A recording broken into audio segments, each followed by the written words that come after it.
Welcome to the Fragrance Files. Welcome to the Fragrance Files. Hello, everyone, and welcome back to part two with Michael Nordstrand. This was actually recorded over a month ago, and the episode was corrupted. Everyone has technology problems. So, fresh off of Scent Fest, we're sitting down again to re record, but it sounds like we have some more topics to cover. So, thank you for joining us again, Michael, and apologies to all of our listeners for the delay in part two.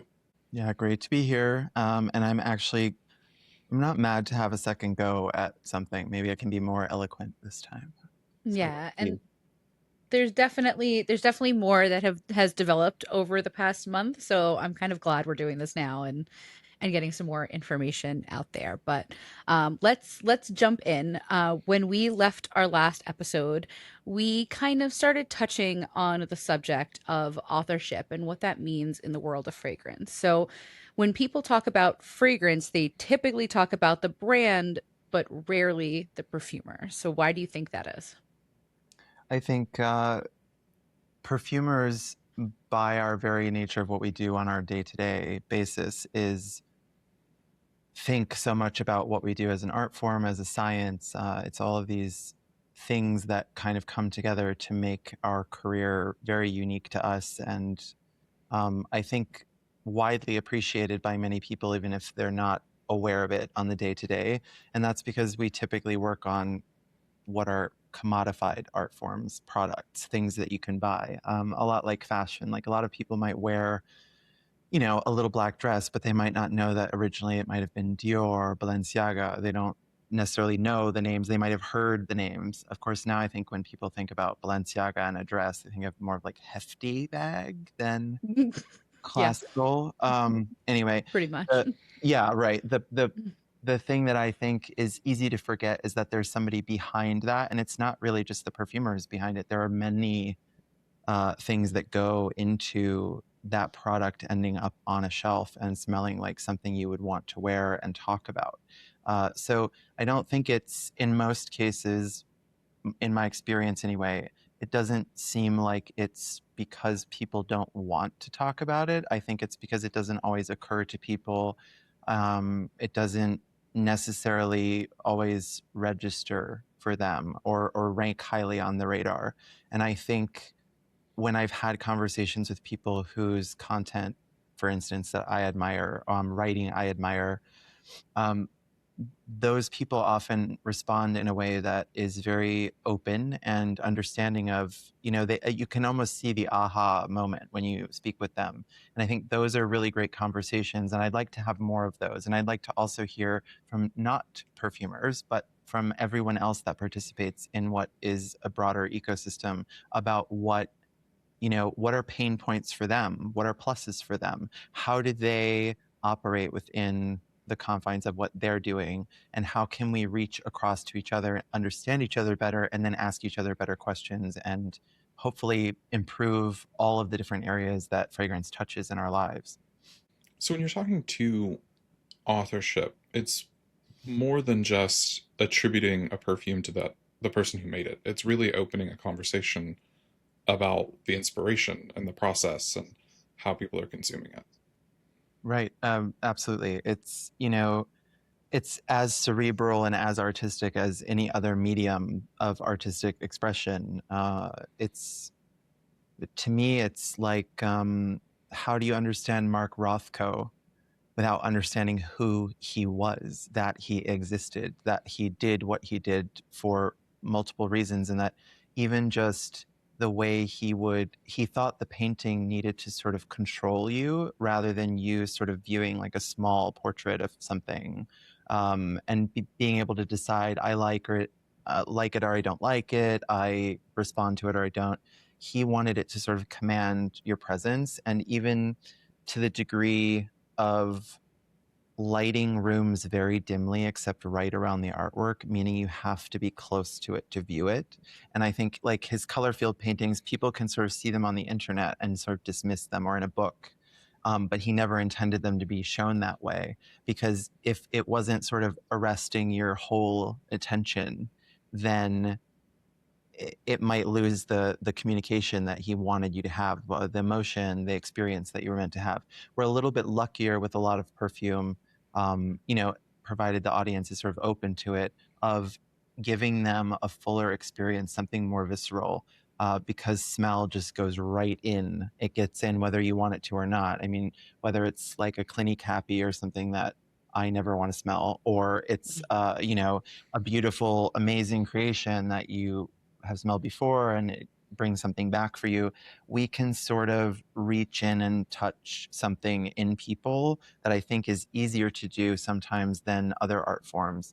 And yet it's also easier for us to be kind of invisible.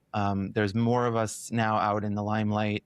I personally am not a lover of that, but I do like to have conversations with people. And so I find myself sat in front of video cameras a lot more than I thought I ever would. Uh, anyway, Now you've got the audio to do it. I've got a real microphone. So do you feel like perfumers are adequately recognized today or in the past? I think perfumers are more widely known to exist, which before was a barrier to entry. It wasn't always clear that somebody was doing that. There was that, pretty big gulf of about a century where it wasn't clear who was making products and who was doing what. There were a few that were known, but they were known to whom they were, maybe they were clients or something like that. Those people knew who they were. But other than that, they were relatively anonymous in a lot of ways. I think the big sort of push toward perfumers stepping out of the shadows, which sounds a little bit like more, I don't know, mysterious than it actually is. I think pushing them out into the forefront, a lot of brands found a unique selling point, a unique opportunity there to showcase something that was not well known and not understood, and they saw a chance for a new narrative, and that's where sort of that became more popular. And then, of course, like Frederick Malle put names on the bottle. There are people who have moved things forward one or two steps, but I think the first primary motivator has always been, will it make us money or earn us notoriety or showcase our expertise? I mean, when you watch an LMR video, which is Laboratoire Monique Remy, the naturals arm of IFF, one of the big six companies, and they have beautiful raw materials. When you watch raw materials video, you're well aware that it's an advertisement. There's no question about that, but they, of course, get the shepherd's crook and pull some perfumer in and say, talk about this raw material, because they want people to understand what the perfumer does with it and how, even if that raw material is so expensive that that perfumer has probably used it twice. And both of those times were probably when they were in school. Some of the marketing that we do see, I use the term marketing loosely, but like the 60 Minutes episode where they're willing to attribute a perfumer when it's something that's going to bring them attention, and then if it is a lesser known perfumer, they can be left behind. Yeah, absolutely. Again, if they're able to get more out of it than just making the perfumer look like they have agency over their creation, which I think is not a prime motivator at all. I don't even know if it's a secondary one, honestly. I think it's like a tertiary side effect of putting them in front of the camera.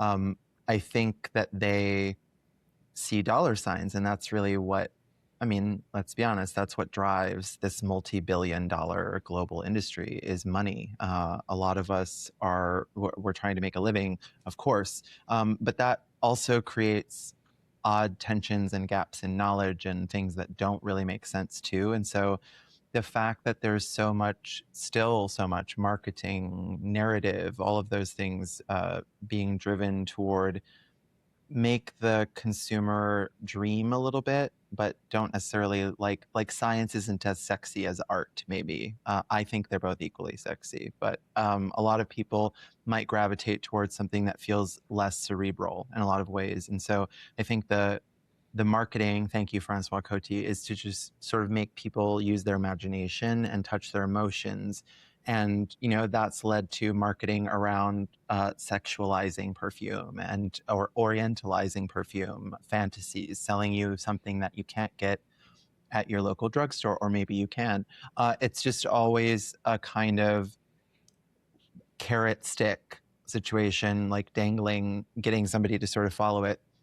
And I think that the big miss that has historically happened is people are more and more, even in the last decade, I'll just use that as my metric. They're more curious about all of the different things that go on to create a perfume, and so the little bits that they've seen the public, it's made them want to understand more. It's made them more curious. The more people are talking about fragrance, mentioning anecdotes, things like that, the more it sort of drives the curiosity. And so there's a white space there that I think perfumers should be filling. I don't think the companies should decide when the perfumer speaks about a raw material. I think they should be able to do it anytime they want. And there are a few perfumers who will, they probably don't run their own Instagram, because I know how tough that can be. But they they communicate about this raw material or that creation, things like that. But I think we're supposed to be doing what we're supposed to be doing, and it's not always something we can do to be communicating. So it gets a little bit lost sometimes, and I wish there was more of a drive to educate that could come from the companies with the biggest resources and the most time and the biggest teams of people that can manage things like this. I mean, watching a Robertet video where they're talking about tuberose and they cut to a scene of jasmine, or they're talking about bergamot and they show, an entirely different citrus that's not bergamot. I won't say which one, but it's a constant that you find out there. There's a lot of opportunity that they're missing as the bigger companies in not doing education, which would make their consumers better educated, of course, and therefore probably more discerning. There's a lot of good feedback that I think they would get if they would just do a little bit more. I feel very passionately about a lot of these brands not offering education, not even just for their consumers, but for their sales associates as well. I know a lot of companies have cut back on that entire arm of their organization, and when you are in a space where your consumers are far more knowledgeable than maybe they have been in the past, and we're looking for fragrances not just because they smell good, not just because they're coming in for what is viral, but because they're passionate about fragrance and maybe want to speak to a sales associate and learn a little something that maybe they didn't weren't able to just Google and find out. And when those sales associates fall short, it feels like a missed interaction. It feels like a missed connection that could have happened rather than the here, let me spray this on you, smells great, you should get it. Let's talk about it. How is it making you feel? This is where these ingredients came from. It just seems like I mean, it's the educator in me speaking. It's how I approach sales when I'm in the store. It's how I approach my content. Like, I'm always hungry for knowledge. So when I see people who the line just stops there, I'm like, why? Don't you want to know more? Don't you want to go deeper? But maybe I'm wrong. I feel similarly. I think something that happens now more and more, historically, the pinnacle of the knowledge about perfume, and I think probably always the pinnacle of the knowledge will be at the perfumer level, probably about the raw materials, for instance, and things like that, how it actually really operates and works. But then historically, there's kind of been this, okay, perfumers are at the peak maybe, and then as you go sort of down the mountain, there are different stops along the way, and those stops correspond directly to levels of knowledge, sort of degrees. It's almost like this, this vertical that you go through, and the consumer has always been seen as like in the valley, essentially. Mhm. And sometimes they're sort of in the shadow where the light never touches. It's kind of like that never quite gets to them. So historically, I think that's been the thought process, but I think we now have peaks and valleys, and so we have consumers they've been climbing the peak for decades now, and some of them are quite close to the pinnacle. And when they see down below a sales associate trying to sell them something, it's a turnoff. It's not just a missed opportunity in that case. It's a yikes. Like, I personally am always, going around retail and things like that and seeing what's out there. It's part of my job to know what's happening in the world of fragrance. And I get what I call the perfumer ick when I get like a nonsense story or like an incorrect bit of information. But I also realize that even though I have that visceral reaction of, ugh, I can't believe that's what they just said, that's not true. I'm also very, very aware that I have a huge privilege in the knowledge that I have. I've worked hard to attain it, but I also am very privileged to know what I know and be able to do what I do on a daily basis. So I always try to think of people who are passionate in any kind of a way about fragrance. I want to meet them where they are. And then I want to sort of take them maybe to the next step and keep sort of guiding people, shepherding people. That's really important to me. You see a lot of posts out there now about, oh, I hate when people say this and I hate when they say that. And I do too. There are a lot of things that I don't care for that we do in the fragrance community globally that I think we could do better. But I also think we have to give people a chance. If somebody's passionate enough to take to video and talk about fragrance on a daily basis, that's something we should encourage, and we should find a way to encourage it. And we should be having more dialogue and less monologue. Everybody's just, I think the isolation of being in front of a device and recording and not having conversations is your voice, I think, just starts to take on a life of its own. And you just sort of start rambling, and it's almost, is it into the void? I mean, where is it going? So I think the more we're talking to each other, responding, going back and forth, the more interesting the conversation actually is and the more enriching it is for everyone. There's always those handful of people that I'm like, is this your first time talking to a real human?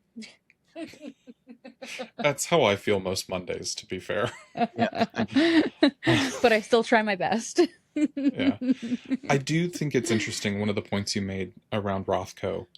Um, you know, we don't often talk about fragrance the same way we do art or fashion or music or literature.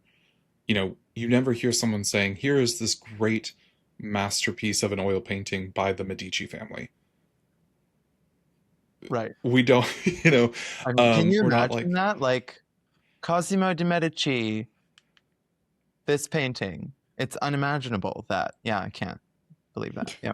Sorry. and I think it was in the lost episode. It may have been in the last one that did make it out. Where you made the analogy with Tolkien and Lord of the Rings, and like there is so much value in acknowledging who the perfumer of a work is.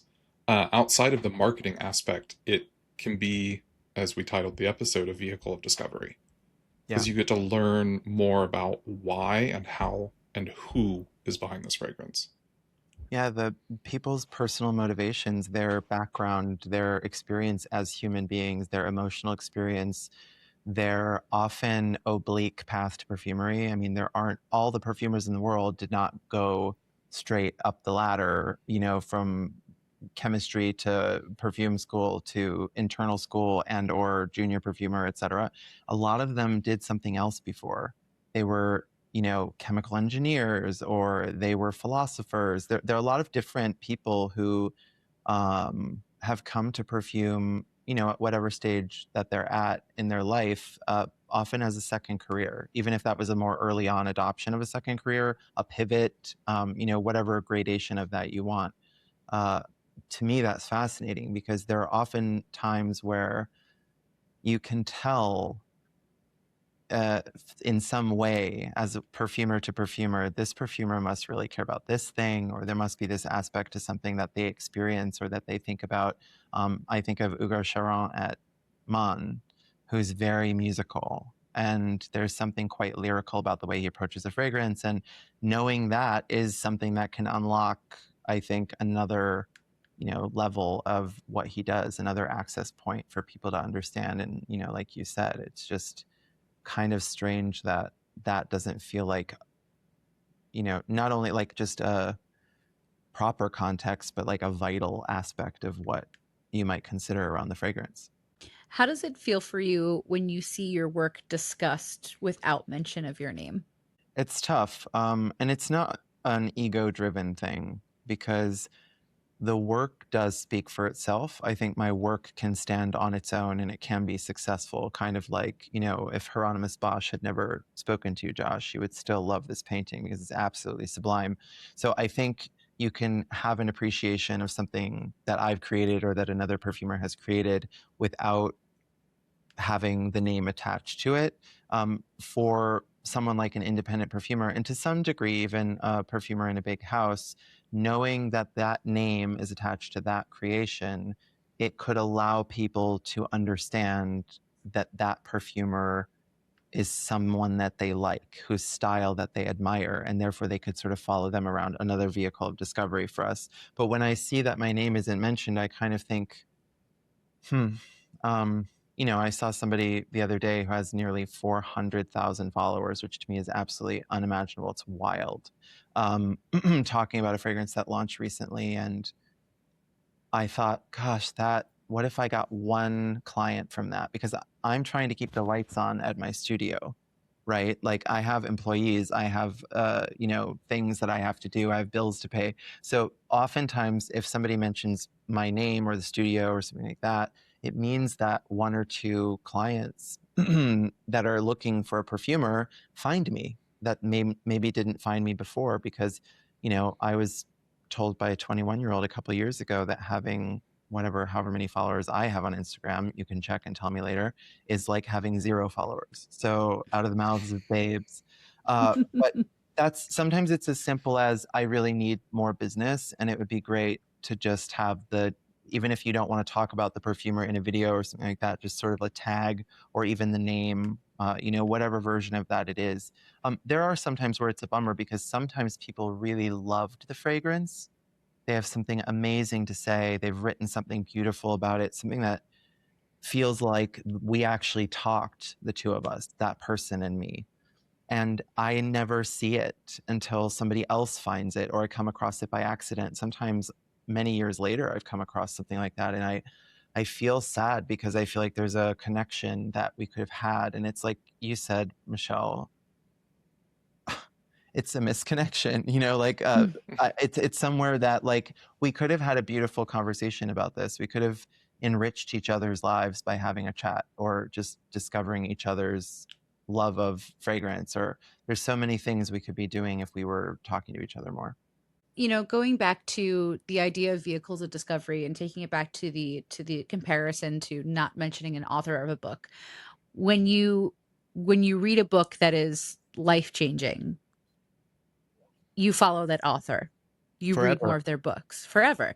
Yeah. And the same can be very true of fragrances if you follow the perfumer. This it's something I always encourage people to look into, because if you really connect with a certain style, now it's not that every single one of your fragrance is going to smell the same, but there is that thumbprint on everything that a perfumer does that carries through. Yeah. I One of my favorite independent perfumers, and I'm gonna shout him out for the millionth time, is Chris Undy. Everything that Chris Undy does is so spectacular to me. And, no matter what brand he's creating for, I know I need to at least try it once, So Mhm. I think you would open up a whole world for yourself as a fragrance lover if you're not following brands. There are very few brands that use multiple perfumers that I can say I would own every single fragrance from this house. But Mhm. there are perfumers where I've smelled all of their work and would own, and in some cases do own, every single one of their fragrances they've created. So, Yeah, I think being able to follow a perfumer from brand to brand is that vehicle of discovery, especially if you really like their work. But it's also a great way to expose yourself to the broad talents that perfumers can have. Mm. Um, I was just mentioning to Mishi when I was putting together the slideshow for my July tray, I was like, oh, I have like 4 fragrances by Jerome Epinette. Apparently, the way he does fresh, hot weather fragrances Speaks. resonates with me. Yeah. And I didn't know that until I decided to actually start tagging the perfumers that I was putting in the tray, which Yeah. came from our discussion last time. That's great. See, this is what I mean. We had one conversation, well, two conversations. We're having three technically.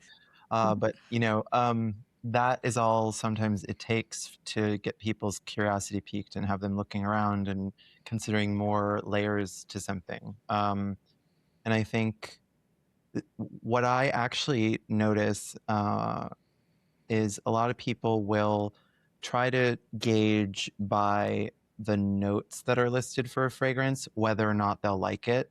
And so like consider something as sort of simple and humble as a pear. A pear can be sort of overripe Renaissance painting pear. It can be effervescent in a, sort of tall ewer with sparkling water and lemons and ginger and all these different things.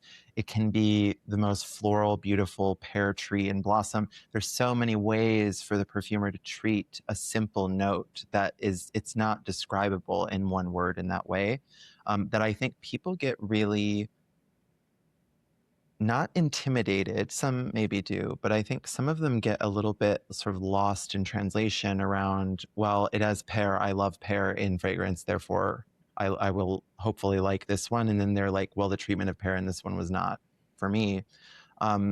It's kind of like saying, like you could say to somebody like, in general, I love mystery novels, but that's like, it could mean like it's Tom Clancy. It could be Sir Arthur Conan Doyle, which was part of the inspiration for this jacket today. So no big deal. I think like when you say the authors, you immediately have an understanding that these are totally different styles in a similar genre. So to say, I don't like florals. Well, it's sort of that kind of, well, have you seen them treated by this perfumer or that perfumer? It's kind of like, most people wouldn't completely say they hate like one entire genre of literature or art necessarily, unless it's very specific and they just can't get into it. They don't understand it, which is totally fine. That does happen with fragrance too. But I think the following, following the perfumer is like following the author, whereas following a note or a fragrance family can feel a bit more like following like a genre. And you would never say that you love every book from that genre. Like I love fantasy, but there's a lot of tomfoolery in fantasy that I can't do. Like there's a lot of absolute boobery that I just can't commit. I can't get into it. And I can get into a lot of really strange things, like Anne McCaffrey's Pern series was really weird, and I was able to get into it. Mercedes Lackey, Griffin stories. I can get into the craziest stuff. I read the Silmarillion every year, but I can't get into things like, oh God, I have to choose an example that I don't make a lot of enemies. I couldn't get into Harry Potter personally.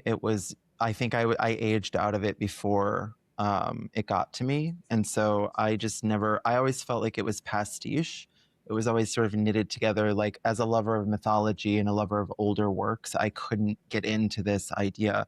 But RE, meeting people where they are, so many young people got into fantasy because of those books, and say what you will about the loon who wrote them. Now, those Lots books, to say about her. yeah. You dodged a bullet not being a fan. Not giving her any airtime on that. But the point of it was, I thought they were silly. I didn't like them, and the font size was like, it's like 14 or something ridiculous. So I couldn't do it, and I thought, this is really, I don't like that. I hate this. This is stupid. I don't get it. But a lot of people, seeing them talk about it and how they would light up, I actually really empathized and thought, this was me talking about the Lord of the Rings, and everybody was, thinking to themselves, oh, somebody said elves again, and now there it goes, and what's happening? And so, I think everybody should be allowed to have their thing. If gourmands is what got you into fragrance, then I'll get over it eventually, and we'll get along. We'll sit at the same table. I'm just always trying to figure out, like, what is your key to your lock? Like, what can we talk about? How can we discover something new together? And try to be less judgmental always. I think as humans, we're categorizers. We judge quickly because we need to oftentimes. But I think in cases like this, it's better to be sort of curious about other people and why they're coming from where they're coming from. What's their intention? What's their sort of background themselves? So as much as I want people to know about perfumers and their style and follow them, I kind of want to understand, like, why did you become a fragrance journalist? Why do you create content? What does it mean to you? What's the reason? And it can't just be free product. That's where I'm to draw the line. Everybody Well, like to have free stuff. I do Yeah. too. But it's like that shouldn't be the prime motivator. And it goes back to like, if you follow the trail back and it leads to a dollar sign, you'll lose me a little bit on that. But other than that, Yeah. let's see. I don't know. Yeah, I think there's an element to what you were saying too around following notes or categories or styles of perfume where we as content creators and consumers and collectors could evolve that language a little bit. I used to say I don't like white florals. Mm. I have shifted as my palette has evolved and as I've been exposed to more and more perfumes to say I struggle with white florals. I still have a really difficult time with a lot of them, but I still like some of them, and it's usually dependent on how it's treated and what is being used. Right. So Yeah. like I don't write off a white floral if it's in the notes. I'm like, well, I'll be cautious going into this one, but let's see what happens because I still wear Kareen by Kareen Reutfeld, and it's a white floral patchouli, like the way like whatever is in it, That's a gardenia. great illustration of why not to judge just by the fact that a note is included. That is a super patchouli fragrance. One could argue that the story of the fragrance is patchouli and that the white floral is just sort of like in attendance. It's not really even the star Yeah. of the show at all. Yeah. It sort of makes the patchouli fluffier. It feathers the edges of the patchouli. It's sort of abstracted. It's not like, if we talk about carnal flower, or we talk about gardenia from Chanel or something like that, that's meant to be the hero form that it takes. Like it's meant to be about the flowers. So you may not want that. That feels like a totally separate treatment from something where it's dressing up a patchouli in a sort of gown and taking it out to the ball. That's what I think is kind of intriguing about perfume, is that there's no way to really anticipate the balance. But as you said, content creators can elevate that language by saying, if you like pear, this one has treated pear this way. It's a very light touch. If you're like looking for a super fruity fragrance, this isn't it. It kind of feels like pear-like effervescent, like, it feels like an echo here. Some people talk about, I think my most recent one that I saw, a content creator that I really don't care for her stuff at all. And I think it's because it's just, she does ratings of things and she's sort of like, she does like 6 in a row and it's just like rapid fire. And she's got, I don't know, I don't think it's awesome, but she kind of will mention things like vanilla fragrances. And she's like, if you're looking for a vanilla fragrance, this doesn't have enough vanilla. Said who?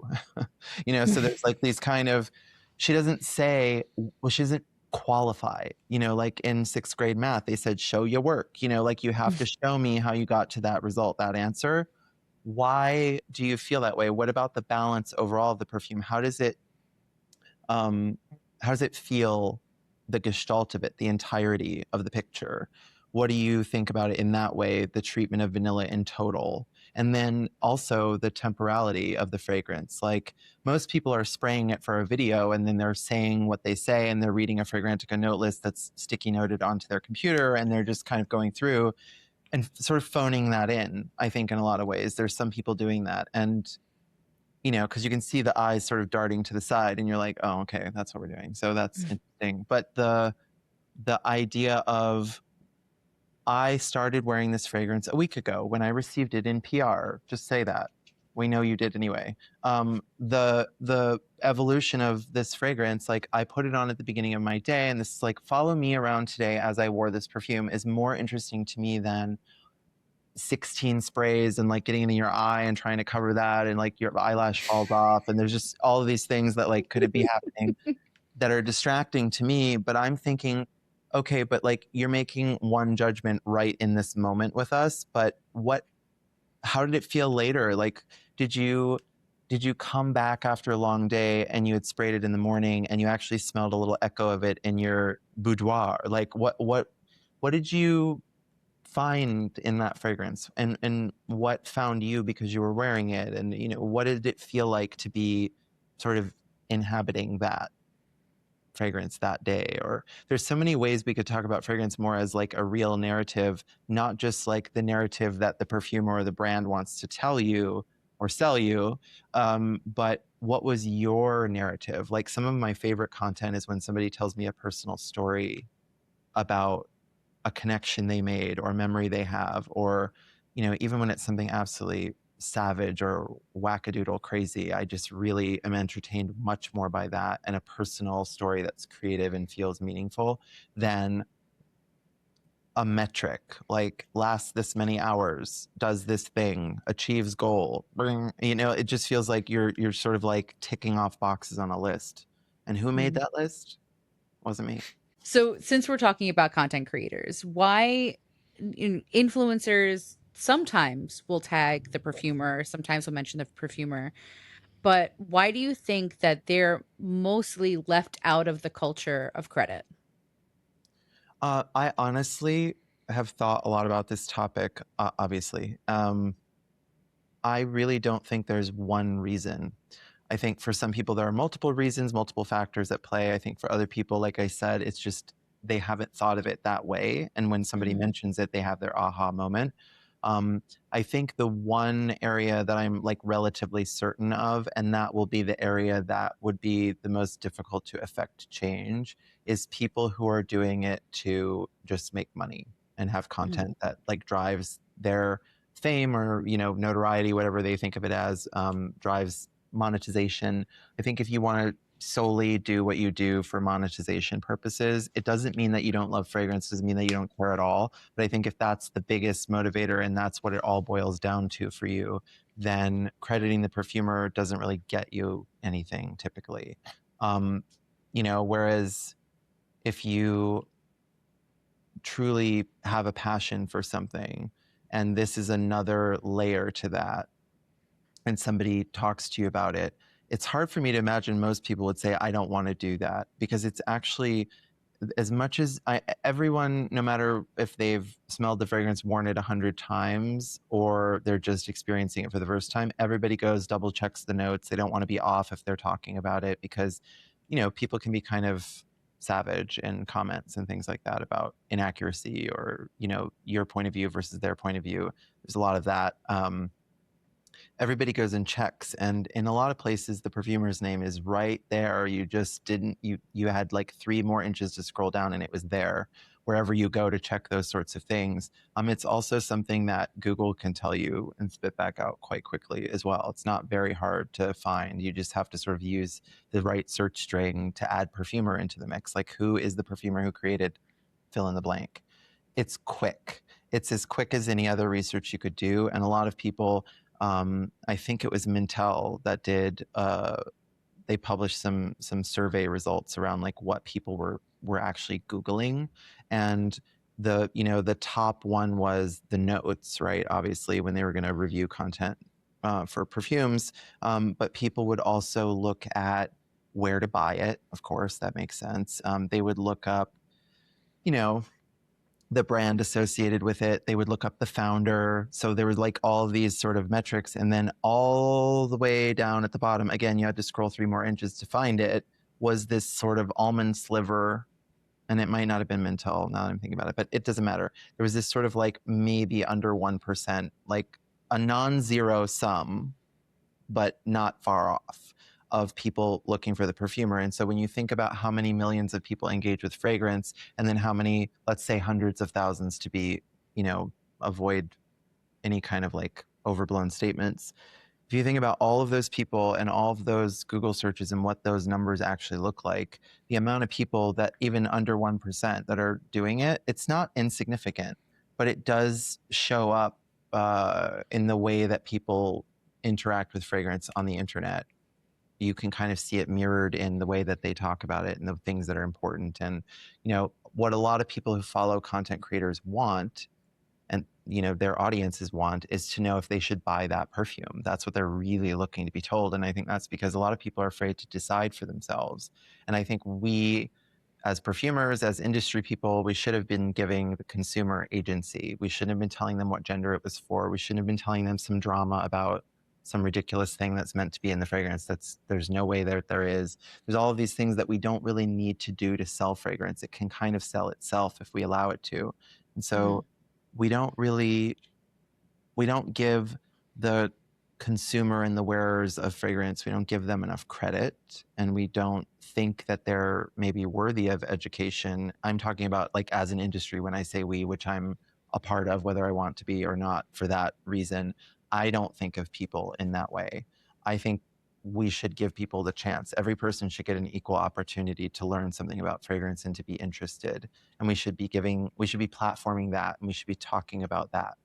I definitely put quite a bit of onus on the brands, especially the brands who are working with multiple perfumers who are unwilling to talk about who their perfumers are. And I feel like I was kind of living in a bubble in this indie world in the US because, we all kind of know each other, and having this conversation with so many people and so many content creators and store owners, it's all like, well, yeah, duh, like we have to talk about the perfumers.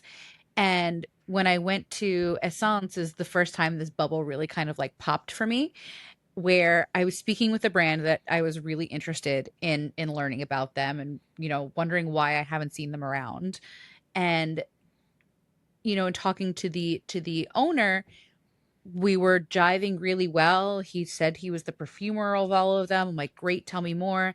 Mm. And then he had gotten pulled away, so I started having a conversation with his assistant that was there, and I'm like, yeah, so he's the perfumer. And she's like, oh no, he works with multiple perfumers. I'm like, oh, so who are the perfumers? Well, we don't disclose that because it shouldn't be about who the perfumer is. It should stand on its own. And I'm like, immediately, I think I texted you at that point, Michael. I'm like, this motherfucker. Now, because I was just thinking, like, big question mark over my head. Who is it? Now I know. Yeah. Yeah. Yeah. And yeah, so it was the first time that it was that like blatant for me that a brand was like, yeah, we're not going to credit the perfumers. Yeah. And that really, like, that completely made me think about that brand as a whole and other brands who are not crediting in the same way, and their reasoning behind why they won't do that. Mm-hmm. Yeah, that was actually going to be the commentary I made. Where there, we talk a lot about the industry, but really it's an ecosystem with different Mm. levels. And there are parts of the industry that don't disclose it. And when they do disclose it, it's only if it's a celebrity perfumer that will bring them recognition. And it is a weird divide when, Mishi and I think, are in kind of a unique position where we talk to perfumers and we find out, oh, yeah, I did this and this, but it's not listed anywhere. Or, you know, you can go online and pretty readily on Reddit find out perfumers that did work, but contractually weren't disclosed. And, it's this worst kept secret that the industry doesn't care to fix. Yeah. I can't speak from personal experience, but I do know of that happening in the industry. Uh-huh. I don't have any contractual obligations that would prevent me from saying anything that I want to. So I don't know that. I have to say, like, hearing an anecdote like that from you, Mishi, is like, it really chaps my ass. That's how it makes me feel. And it makes me, like, privately slightly furious. And then I have to remember, like, that is going to be a bad actor no matter if we give them more information or not. They don't care. That's not what they Yeah. care about. And that can be motivated by all kinds of things. And so I won't even comment on why I think that might be, because it doesn't really matter, because the end effect, like, what was it, Margaret Atwood, who said, like, ignorance and evil are the same thing if you judge by the result. So I'm not saying that person's evil, but I'm not saying that.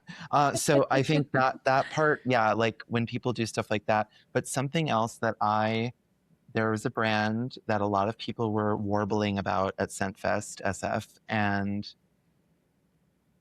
I don't know if I would have been warbling, but I went up there because I was like, well, what is this je ne sais quoi that this brand has? And they do have it, because a lot of people were there and they were curious, and people were departing with full bottles of things and all that stuff. And I thought, well, I'm going to have to smell this and we will see. And maybe it is excellent and I've been missing out. So I went through and I smelled them all, and I found them all completely unremarkable, totally ordinary.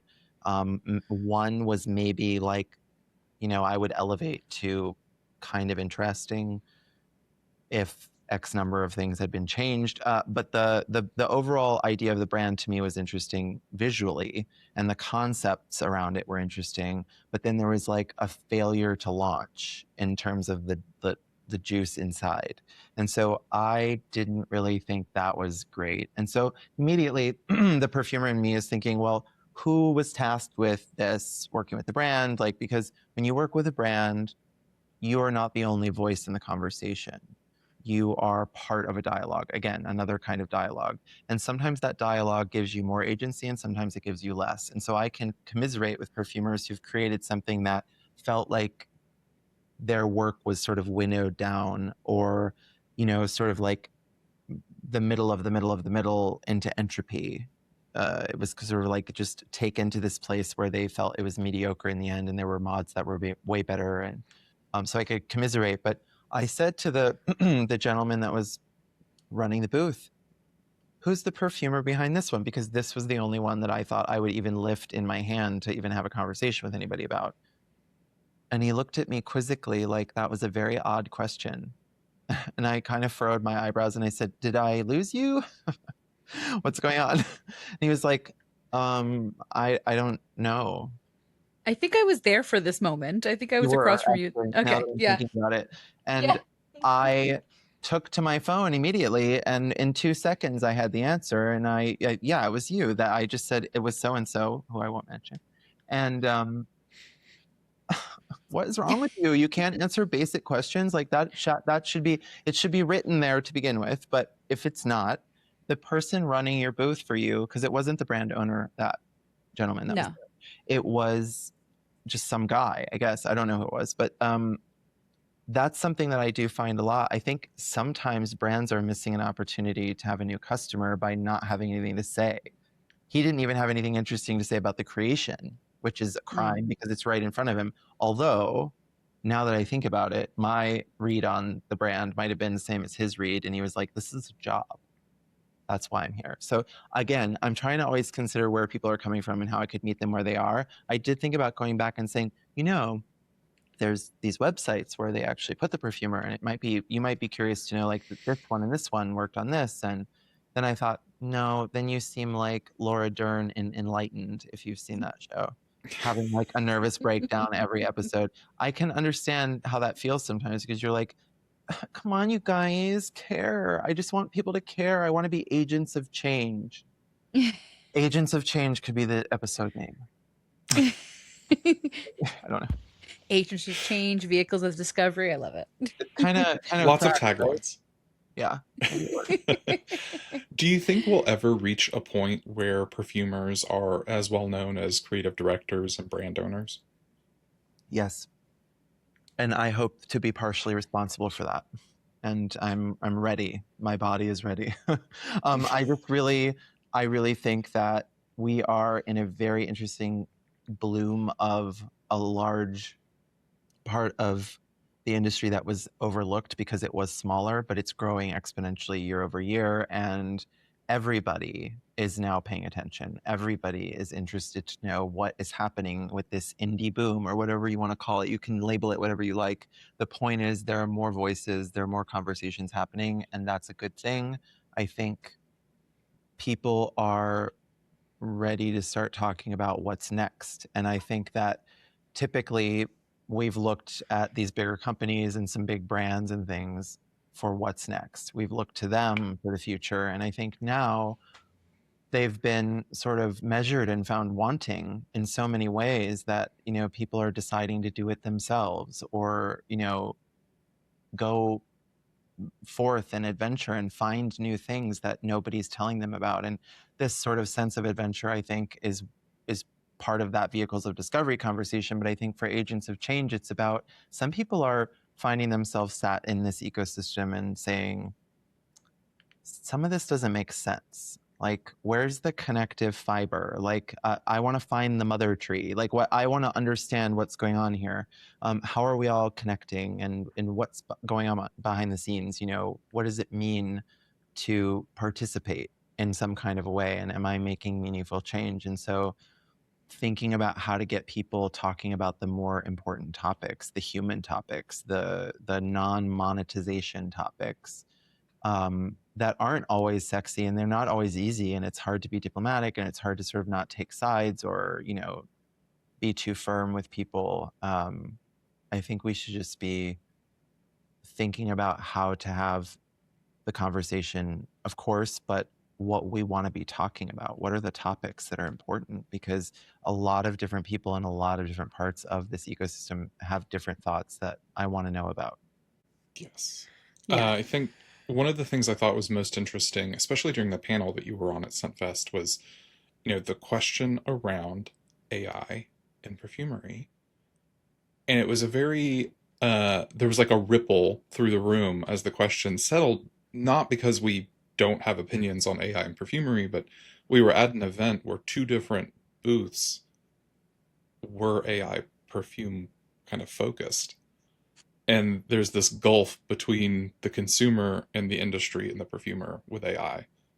And rather than lead you into a question, I'll just say thoughts. Yeah, my thoughts are, kind of what we said last time. You can call it the thesis of Osmo, but the reality is that Osmo didn't come up with the idea to do this. They tagged on at the end and figured out that they could find a different way to do it, auctioning off molecules, for instance.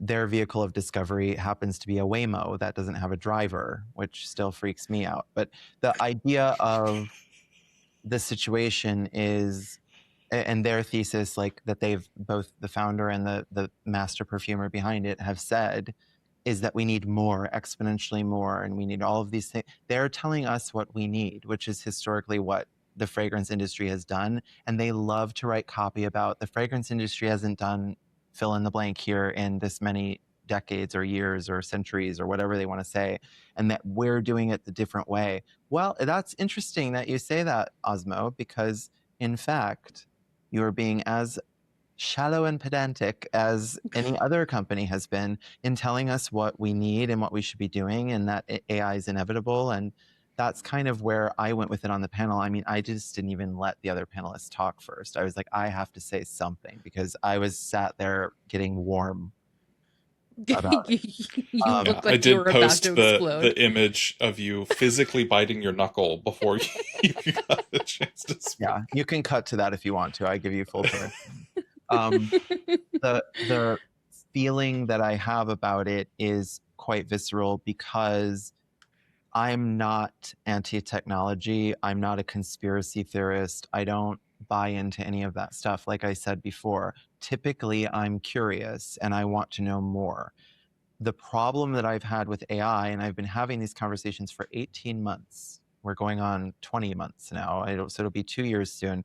I have been having so many conversations and I've been coming away with either deeply disturbing answers or lack of answers on either side. So I end up with more questions, or I end up with these huge feelings of doubt around, again, what should we actually be talking about? Does this feel like a diversion? Does this feel like are we like inflating this giant bubble and then it's going to burst because we're doing this crazy, like we're going to inundate the entire universe, a galaxy, it sounds like, with fragrances, according to Alex Wilchko, because we must, the inevitability. So I think AI and any kind of innovation, any kind of technology is not inevitable. Humans make it so. We talk about it as though it's inevitable. We implement it everywhere that we can. If you follow all of that back to its origin source, it's money. And this for me is wrong-sided. It's dark-sided. So I think that's part of it. The other part is I think we should be interrogating a lot of different facets of what AI is about, because technology, human technology, it grows exponentially more year over year, month over month, minute over minute sometimes now. We're at a rapid pace. It's rapacious, actually. So I think it just sort of gobbles up people. It gobbles up their consciousness. It enables people to sort of just stop thinking critically in some ways, and that's what AI, I think, creates a little bit of a pocket there of people who aren't even thinking critically about like how to get to the grocery store the fastest way, or I don't know, just things like that that we don't really need AI for technically, but they're not interrogating its effect on the environment. And Osmo have been asked directly by me and others, what kind of metrics do you have around your LLMs? What kind of effects do they have on the environment, and what are you doing to offset those? And the big six companies, hi, They also talk about how they are carbon neutral by this date, and there are all these things. Okay, that's your facility is considered carbon neutral by whatever government regional metrics that you have to meet to say that as a claim. Do all of your employees drive to work? Typically, yes. Many of them do. So what does that mean? Did you give them like a supplement to buy an electric vehicle? Like, do you have extra plugins for them when they get to work? I don't know. There are a lot of questions that I just think we're accepting that AI can do things for us or intrigue us, which, AI can be intriguing. I can empathize with a perfumer who's told you're going to be given carte blanche to do basically whatever you want, discover molecules, do new creations, invent tools that can help perfumers, increase the palette. There are a million, it's a medieval scrolls length of things that I think sound exciting. But when I interrogate those different line items, I'm coming back with, why would somebody not double check? Like, check yourself before you wreck yourself. Why would you not think, this could maybe not be good for the environment, or this could maybe not be good for the customer or the market? If you overinflate the market with product, how does anybody have visibility? Except if they use money like a cudgel, which is how Osmo have been using it, or Amouage, for instance, have been using it. They're not sponsoring this video, are they? I feel like they're sponsoring everything that I have. Like, We have no sponsors. they're sponsoring Name Magazine, they're sponsoring Scentfest. They're literally like buying up sponsorships as though they're going out of style. It's Cool that story. L'Oreal money. I Or is mean, it Estee Lauder? I forgot which one. doesn't matter. It's just sometimes like I don't need to like take my morning pee brought to you by Amouage. Like, I just don't need to know again that they have money. I think it's kind of gets to a point where like you go past we're sponsoring a thing and we're supporting to we're always just advertising ourselves. They could be a silent sponsor once in a while and they could afford it, number one, but they could also just, some people are like, brought to you by, fill in the blank. Any kind of sponsorship gives some people fatigue when they see it over and over again. And, as a perfumer that's expected to go to different conferences and speak and do different things and wants to interact with people, I feel like I walk in and it's right here. Like I'm staring it right in the face, and it sometimes just feels like looking into the void. I don't have a problem with Amouage as a brand. I don't have a problem with any of that. I mean, I would love to do a creation for them. I was inspired by them very early on in my career, but I don't necessarily think that they need to sponsor every single event that occurs around the globe. I think they could take a break. I mean, I don't think any brand, any company, any perfumer needs to always be the one. And I think that's where, like, when I say I didn't imagine I would be in front of cameras all the time or giving interviews, or like when the Women's Wear Daily article came out about Perfumers Union, I didn't know my face was going to be the top of the article, but the writer said a face sometimes is what does it. That's sometimes, like, a logo is sometimes what does it. Sometimes being the key adverb. It's not every single time. So it starts to feel a little bit less like you're being led and more like you're collared and chained somewhere. So I think it's not about one brand or one company. It's more about variety. And as the perfume community and as the industry is diversifying in certain strata, not all strata, as that's happening, it's becoming more apparent when it's not diverse and when it is the same sort of a thing. And things like sponsorship or who takes money from whom to grow their company, things like that. Again, I empathize with a brand owner who wants some investment so they can open stores and do things and have resources and upgrade their bottles and their packaging. But I also think there's this, like, you win some, you lose some, you give up something to gain something. There are all these different conversations that you could have around that topic too. So there's many, many different gradations, and I'm not passing judgment on what is like correct or not correct in a moral way. But I am saying, like, I personally, on this last little, whatever you want to call it, world tour that I was on for the last few weeks, I was feeling like, Amouage were on everything. And it kind of felt like, all right, all right, I gotcha. I know you're there. So that's all. I just think sometimes we need some variety. I think that's a really interesting segue talking about agents of change. and you just said it a little bit there. Can you talk to us a little bit more about the Perfumers Union and what it is in ethos and concept? Because I understand you don't have a whole lot of hard details yet.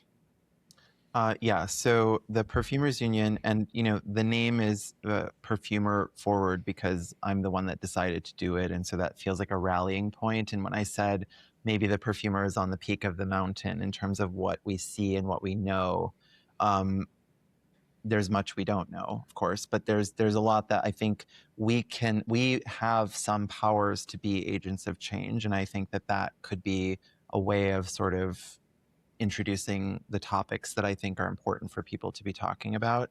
Um, the idea of it is less, there might be a unionizing element. There might be, these different aspects. We're sort of seeing what that means. But this all coalesced around these conversations I've been having for the last couple of years around different topics that are important to perfumers, but not just us, important to people that are internal at bigger companies, journalists, like I said, content creators, the average consumer, the educated consumer, all of these different people that are interacting with each other, whether it's simply by, going into a perfume store and purchasing a perfume, and that's the interaction, or, whatever is happening that's connecting people. I think we need to be more connected and more aware that the other ones exist. And I think that's beginning these conversations. I want it to feel like a movement. I want it to feel grassroots. I want it to feel community driven. And I don't want to be the head of it, but I feel very strongly we currently have what I would call tenets, 14 of them.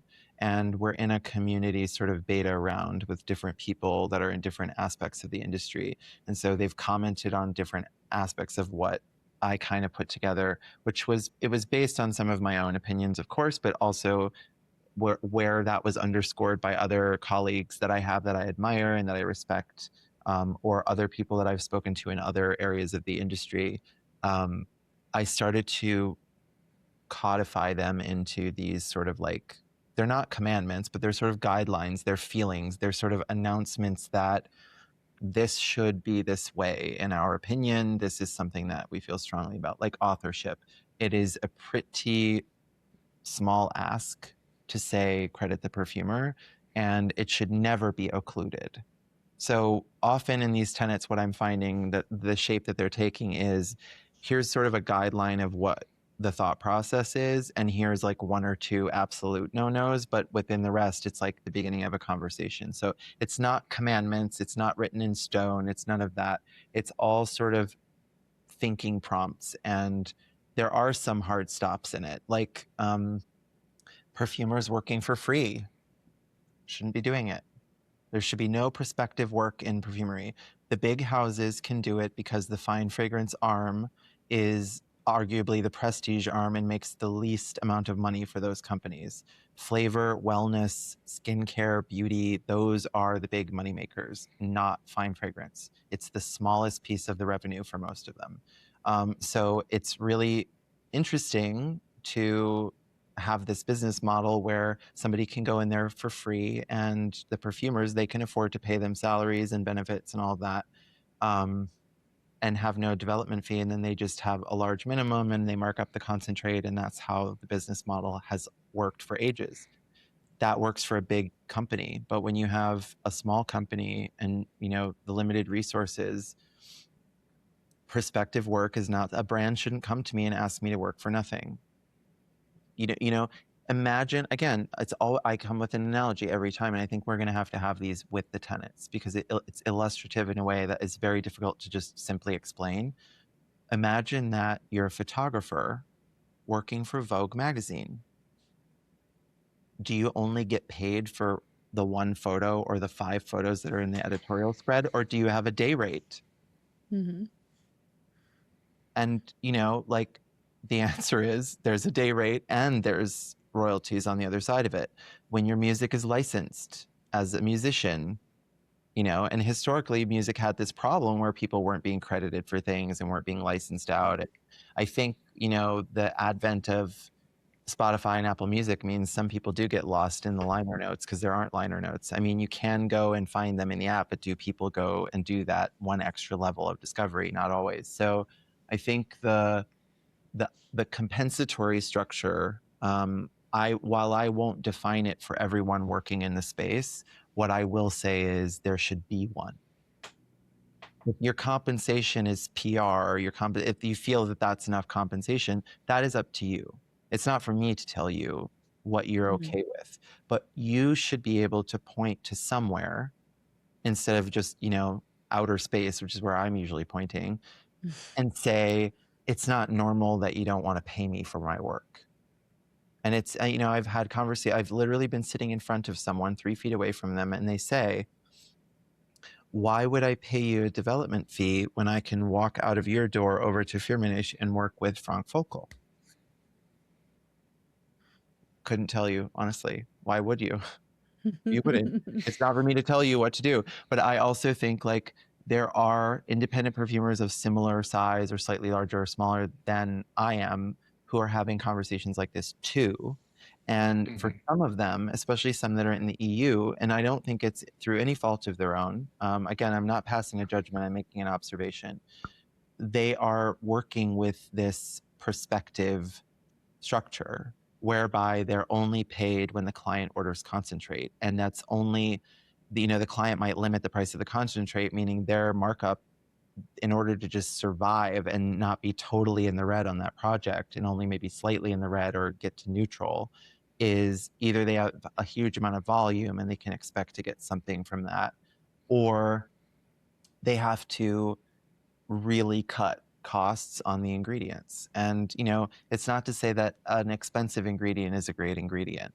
It's to say if you have to narrow your palette to the degree that you really can't work with much more than, let's say, 100 raw materials, you're limiting your choices already based on money again.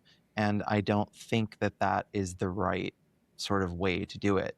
If all of the independent perfumers, so the non big house perfumers, said no free work, then we would have a stronger independent side so that that were going to work in the community in that side of things, that would be the choice that they would make.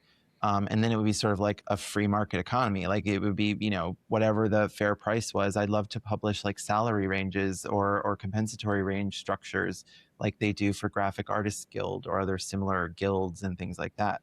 What is a normal hourly rate? What is a normal project fee? What is a normal, all of those things. It would be nice, I think, for people to have somewhere to point to and say, I have a reference and it's based on data, it's based on real conversations, it's based on lived experience.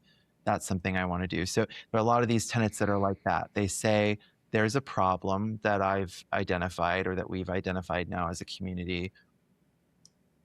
Here are some hard stops within that problem. Here are some other things that I think are like a needs improvement, and how can that happen? And so many of them are really centered on something like that. And that is my personal thought process about it. Isn't for me to tell you what fair compensation looks like for you, but it is something that I think should be provided to you so that you have data. Because a lot of people that I talk to about, I took my first few jobs without really getting paid and I didn't have a contract and I shook somebody's hand, and, these types of things we should be avoiding. Like any other professional workforce of people, we should not be beholden to unfair business practices. And if we can't always trust people to behave in a way that they would publicly be okay accepting people knowing, then we should be responding to that by having a structure in place of some kind. And I don't want to put people in boxes or put fences around them. Other than I want to put up a fence and allow them to come and go as they please when they need to feel protected. I think that's what, to me, unionizing is about and gathering people is about. So is that verbose enough? Yeah. Then, and there is still lots and lots more to discuss about it. You are having your first community gathering this coming August, which we're really excited about. We're excited to be a part of with you and do whatever, we can with our voices to to lend to this as well, because obviously it's something we both care about very, very deeply. So you've definitely mentioned some of the, some of the standout tenants. What is the more aspirational tenants? So one of them, I mean, there are a few of them. Some are about education being paramount, originality, diversity, things that the industry could do with much more of always. And one that I think nobody would have an argument with, well, almost nobody, maybe, let's say, is that perfume doesn't just have to be commodity. It doesn't just have to be something that we engage with in that limited way. It can be considered an art form. It can be considered an emotional and intellectual exploration of another side of humanity. And ultimately, one of the goals, one of the primary goals of perfumery should be elevation of the craft. And that can be done in so many ways that it's even hard to list them. But the idea that, when we're talking about finding wrong feeling motivations being, monetization of everything, um, sometimes when you go deeper on a brand or a perfumer or any kind of art creator, any kind of person who's expressing themselves, when you find this feeling that they are really connecting to something larger than their own experience by creating an art piece, doing something artistic, expressing themselves in a way that's, not the maybe most average or common way, it feels really like their practice is stronger and feels more authentic than other ones that you can kind of tell are, I mean, people say cash grab, but that might be too extreme. But like when you can see that the motivator primarily is money and there's not a lot of there, it kind of, I think, disillusions some people, and that kind of like loses you a potential audience. But when you find that somebody's trying to elevate what they do, it doesn't even matter what it is. If somebody hand laminates their pastry and doesn't buy it at Walmart, you appreciate it. You can taste it. You can taste the difference. Ooh. So I can't eat gluten, so I can't taste the difference, but most people. So I think the idea that you can do something even very simple, but you could do it well, and to do something well is very satisfying, and that there aren't any shortcuts to doing something well. That's deeply satisfying as a creator, in our métier, especially, that's so rigorous.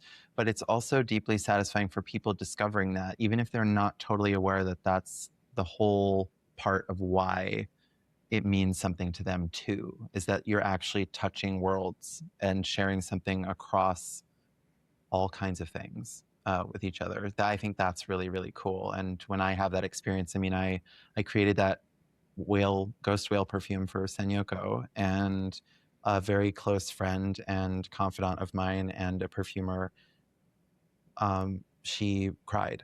And to me, that's a way of legitimizing. She understood the feelings, the depth of emotion that went into that creation. I mean, it really, there aren't literal tears in that. That wouldn't be EFR compliant, but I definitely cried a few times doing that. It was so difficult and it was so good for me.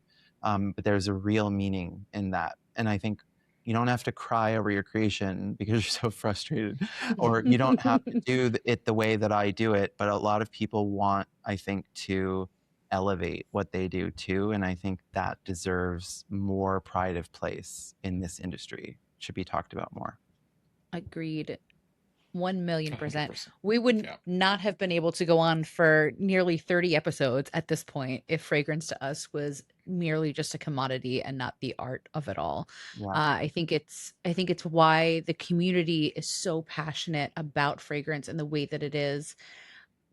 It's the reason why people are inspired to make content. The first time I remember very specifically, the first time that a fragrance actually made me cry, and it was such a light bulb moment. I have not smelled the one that you've done for Senyoko yet, so I am going to emotionally prepare myself for when I do. No pressure. But yeah, I think it's, I feel sometimes we're in an echo chamber because this is how we feel, and the people we are surrounded by feel the same way. But there are so many out there that it's like, I just want to smell good. I don't care about, what's in the bottle. I don't care about who made it. I don't, give it to me for $20 and I want to smell good. And it's like, there's so much more to this world if you allow yourself to be open to it and allow yourself to experience things. And I even think of it as this past weekend, I got to be a consumer Mm-hmm. and not just thinking of things from a brand perspective of what's going to sell and what's, whatever. But I got to just take a step back and enjoy it and connect with fragrances on a personal level and not from a sales perspective. Um, and it was really a great reminder of why I'm so passionate about this, and hearing the stories from the perfumers, the perfumer owned brands that were there.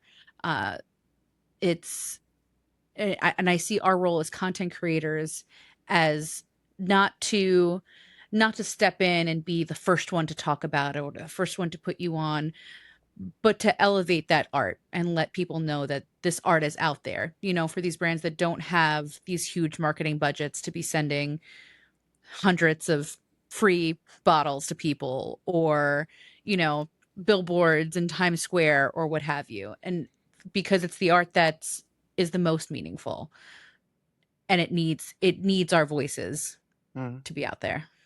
Yeah. That's interesting that you say you feel like you're in an echo chamber, because I think a lot of us do, actually. And so I think, if you really were to say, like, ultimately, what's the goal of the Perfumers Union, it's to make everybody's experience and world enriched and better. And I think the way Mhm. to do that is to take the walls down from the echo chamber, because what we need is not echoes, but resonances. We need Mhm. your sound waves to touch my sound waves. They need to sort of like go around. And I think the opening of those doors, or the tearing down of those walls, is the first step to doing that. And I think we've sort of been eroding away at them by virtue of having conversations like this. But I think the feeling that we need to reach out and sort of get to one another and have a conversation about something that is passionate, I think that's a key aspect of what we're doing, so that we're not all just sort of talking to ourselves. I think we should be talking to each other. That's really, it's a major component of it. Moving towards a closing reflection, you just did kind of a grand tour. Was there anything at Scentfest that stood out to you? I quite loved what Alexandra Hilwani did for Nishane. I thought it was a beautiful sort of multi-layered narrative. I completely didn't connect to the fragrance itself personally, but that didn't take away from my experience. The fact that it was a scented ink was enough for me to kind of understand the prime motivation behind what he was doing. There was a lot of layered and nuanced feelings that I could access as a human being through that. The fragrance was like, it was okay. I thought I almost would have thought it was more poetic, just like naturally have extracted your own rose water and scented the ink with that or something. I don't, but and maybe he thought that too. I have no idea what it was behind the scenes, but he's a beautiful perfumer in the way that he thinks about the creation of fragrance and things like that. He does often exist outside of a purely commodified product, and that's by choice.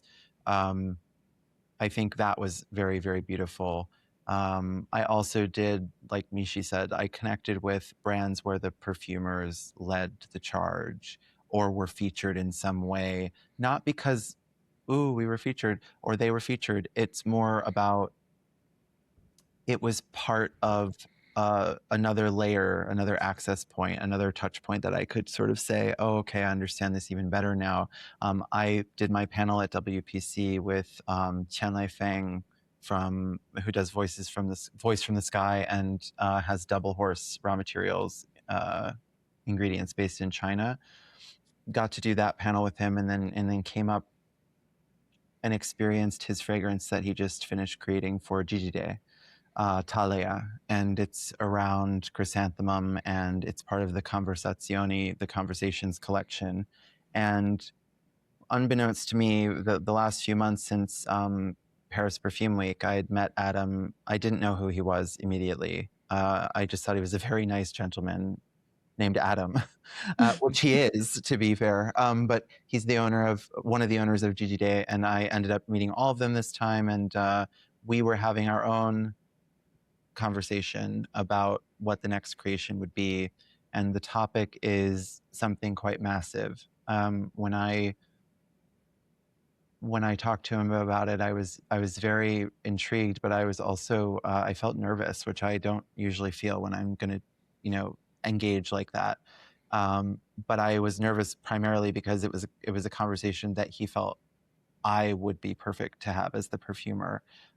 It feels like a huge responsibility, and it did feel very interlinked with this perfumers union idea and this sort of feeling of wanting to shepherd things in the right direction. And um, I feel like I have a huge responsibility with just that creation, but also Perfumers Union. That's why I want to open it up. I want voices of all kinds to weigh in and feel like there's agency in all sectors of the industry, all of this world that we're co-creating it live in real time, always.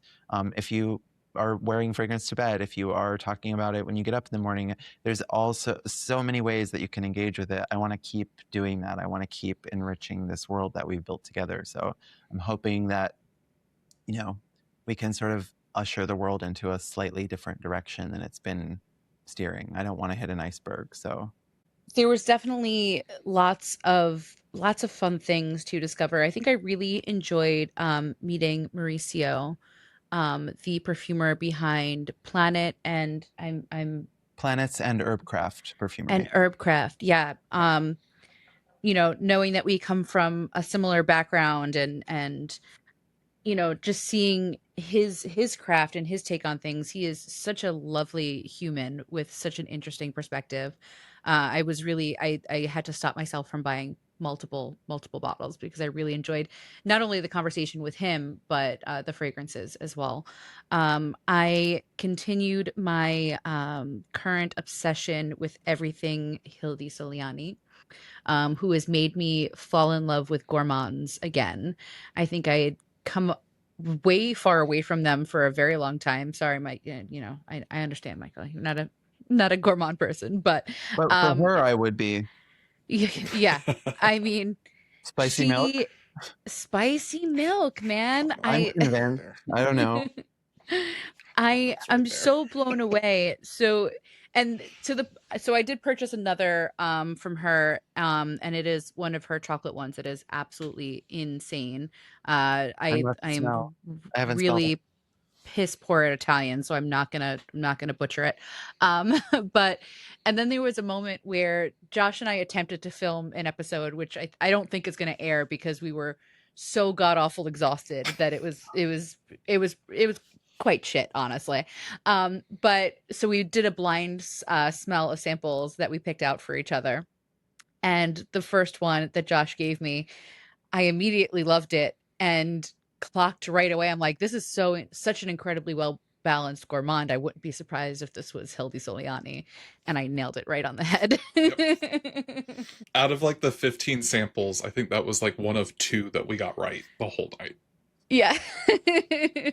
So, So yeah, so it's just a continued love affair there, but and I think in any of these events, for the most part, it's to me it's always about the community and connecting with everyone. That is so special, and feeling the absolute joy radiating over everyone to not only be surrounded by fragrance, but surrounded by the people that we share this passion with, from all over the world. So yeah, it's always really beautiful to come together.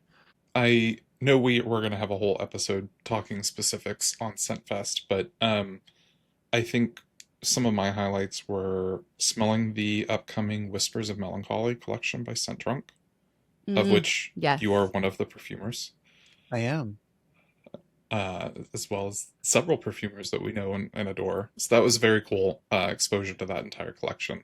I'm a huge fan of Scent Trunk to begin with. Um, and then also just like learning more brands. Like I know Hunk Amsterdam. I've had a long time love affair with them. I knew Blenderography. I had no idea they were the same owner and perfumer. So like there was a lot of nice connections made. I just thought that was very, very cool.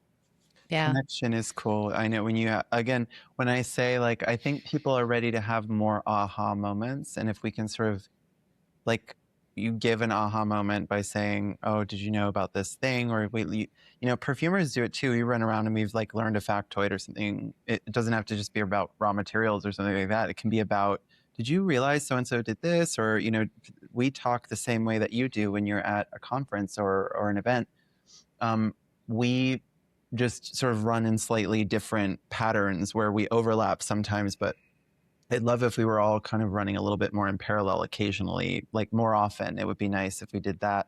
And that is why, I agree with both of you. It's nice to come together. I mean, I feel like I've been on a press junket the last few weeks and I'm exhausted. I mean, I was at an event in Boston for Future Society because we launched Wandering Rain and it's been amazingly well received. It's such another emotional perfume. Oh my God, I'm going to be like the crybaby perfumer. It was a very emotional fragrance in a joyous way, not in a tears way. And I wasn't frustrated in doing it. But that's a great example of a brand that has treated me like I am an author, an artist, a creator, a scientist, and a friend.